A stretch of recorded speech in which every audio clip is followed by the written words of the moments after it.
Hi everyone, my name is Lahiru and welcome to ABCs of Anesthesia. Now you've probably already seen my IV cannulation videos, so what I wanted to do today is go through some of the most difficult veins and show you how I access those.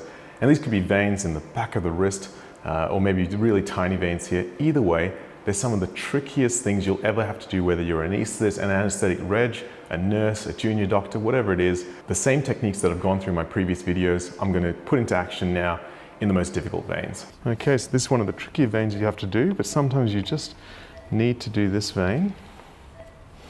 So again, really shallow angle, thumb over here stretching the skin, finger, ring finger and little finger, making sure that I've got really steady hand, thumb, middle finger gripping the chamber with my pointer finger ready to offload. Really slow, doing really well there.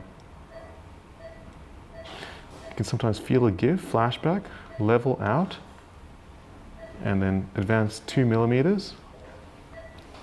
And that's gone in very well. You can see the threading of the cannula through the vein. That's really good. I'm just gonna put the tegaderm on now. And again, normally you'd place a bung on there, but these come preloaded with a bung already.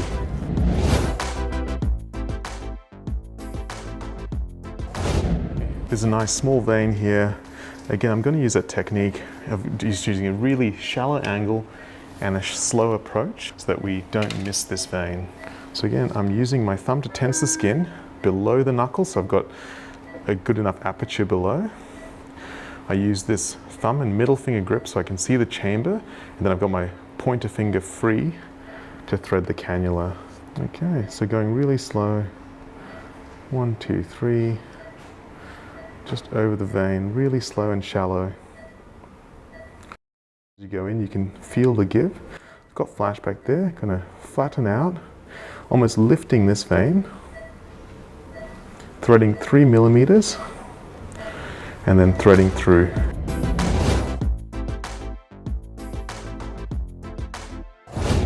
As I thread forward, I can then push out, but notice that my structure never changes. This finger didn't change, the thumb didn't change, and this grip on the cannula did not change a single bit.